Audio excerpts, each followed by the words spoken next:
안녕하세요. 뿌띠 북토크입니다.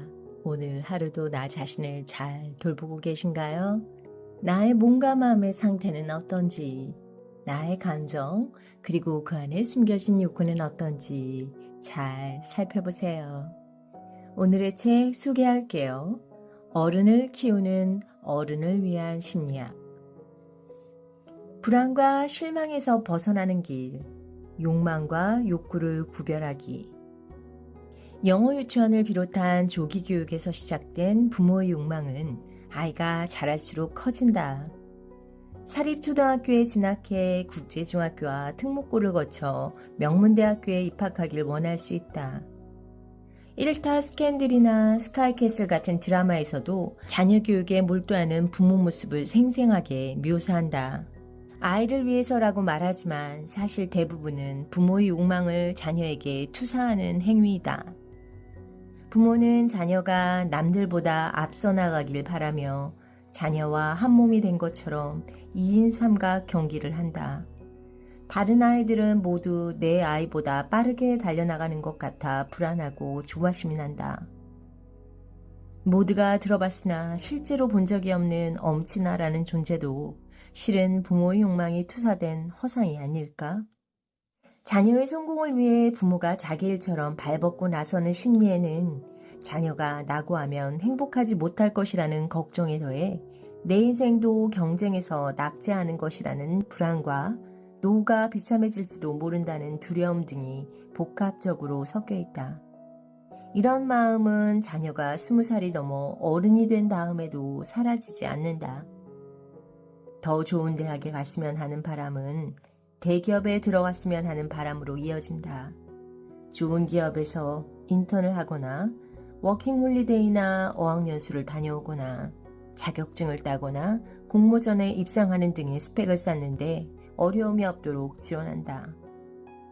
조금 애가 타더라도 자녀가 스스로 인생을 풀어나가는 것을 지켜볼 수도 있겠지만 거리를 두는 것도 너무 어렵다. 내 욕망이 자녀를 통해 실현되기를 오랫동안 바라온 탓이다. 머리로는 이제 다 컸으니 자기 인생은 스스로 살아야 한다고 생각하지만 마음속에서는 이미 욕구와 욕망이 찰싹 붙어서 생각처럼 행동하지 못한다. 그 불안에 사로잡혀 자녀 교육에 인생을 갈아놓는 것은 의도와 달리 좋은 결말을 기대하기 어렵다. 여러분은 어떤 생각이 드시나요?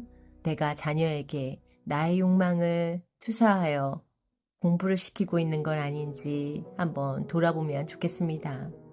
아이가 부모로부터 심리적으로, 경제적으로 독립하려면 공부라는 것이 필요하다는 생각도 합니다.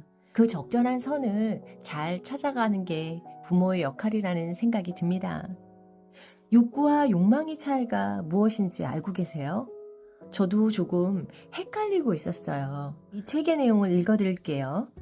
욕구가 위협받는 불안에서 벗어나려면 욕망과 욕구의 차이를 이해해야 한다.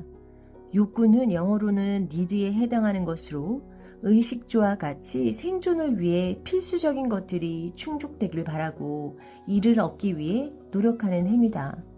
욕구가 충족되면 안정감을 느끼고 아슬아슬한 상태에 있거나 위협을 받으면 매우 강렬한 생존의 불안을 경험한다. 욕구란 한마디로 우리에게 빵을 달라 라고 표현할 수 있다. 욕망은 영어로는 desire에 해당하는 것으로 어떤 사람, 대상, 결과에 대한 소유, 달성, 성취를 향한 열망이나 염원이다. 욕망을 달성하면 쾌락적 보상을 경험한다. 욕망은 보상회로와 연결되어 있어서 긍정적 강화를 자극하므로 자연스럽게 더 많은 욕망을 달성하고 싶어진다. 생존에 필요한 욕구와 무관하게 새로운 경험을 추구하고 즐기는 것도 욕망과 관련된 행위다. 욕망이 순기능으로 문명의 탄생이나 중요한 발견, 발명의 밑바탕이 된다. 이 욕망은 어떻게 사람이 빵만 먹고 사는가라고 이야기할 수 있다. 현대인의 삶의 방향은 대체로 욕망을 쫓는다. 더 좋은 학교나 직장에 다니고 더 넓은 집과 비싼 차를 갖고 성공해서 돈도 많이 벌고 명예를 얻고 싶은 것은 모두 욕망 추구다. 욕망을 억제하는 사회는 발전의 동력을 잃어버림으로 위기에 처하지만 욕망을 무한히 긍정하는 사회 역시 위기에 처한다.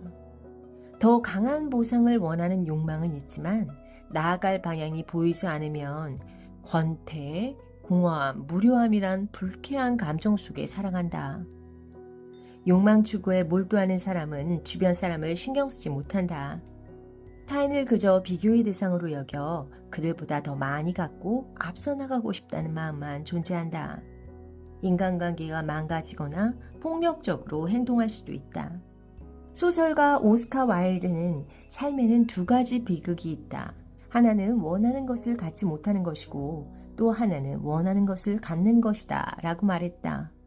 욕망의 추구에만 몰두하면 욕망을 이루지 못할 때는 삶이 비극이 되고 욕망을 성취해도 주변은 이미 황폐해져 버려 부상자의 신음만 들릴 뿐이다.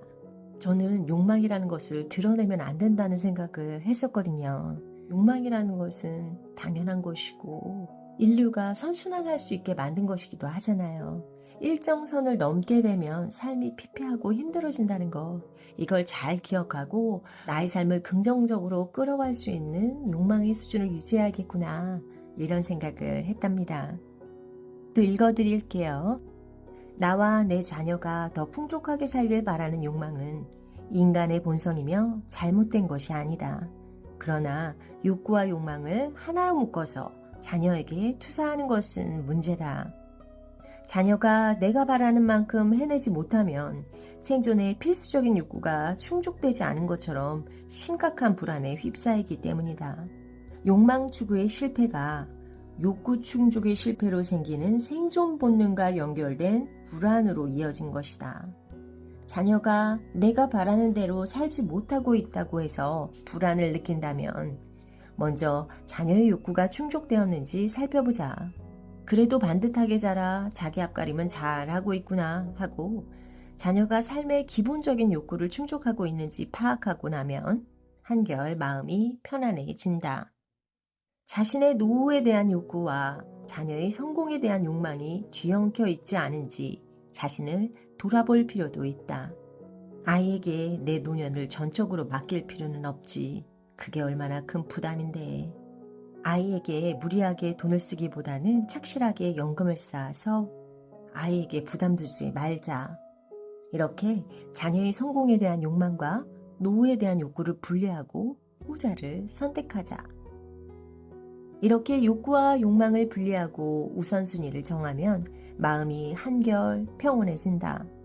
좋은 대학에 간 아들의 친구가 번듯한 대기업에 취직한 친구의 아들이 전처럼 못 견디게 부럽지는 않을 것이다.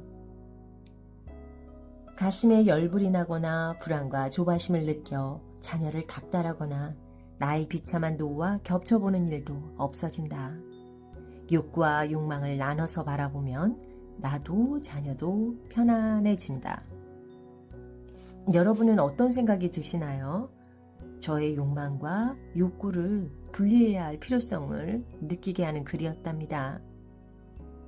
계속해서 읽어드릴게요. 욕망을 욕구와 분리해서 바라보면 욕망을 적정한 양으로 통제할 수도 있다.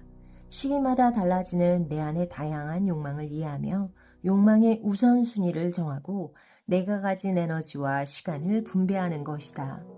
그런 여유로운 생각을 가질 때 우리는 평정심을 유지하면서 의도치 않게 타인의 안녕을 위협하는 일 없이 행복하게 살아갈 수 있다고 나는 믿는다.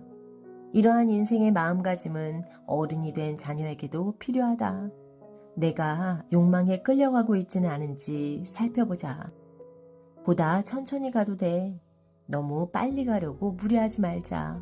라고 스스로 되새길 수 있다면 우리 자녀 역시도 여유로운 마음으로 자기 인생을 살아갈 수 있다. 여러분은 어떤 생각이 드셨나요?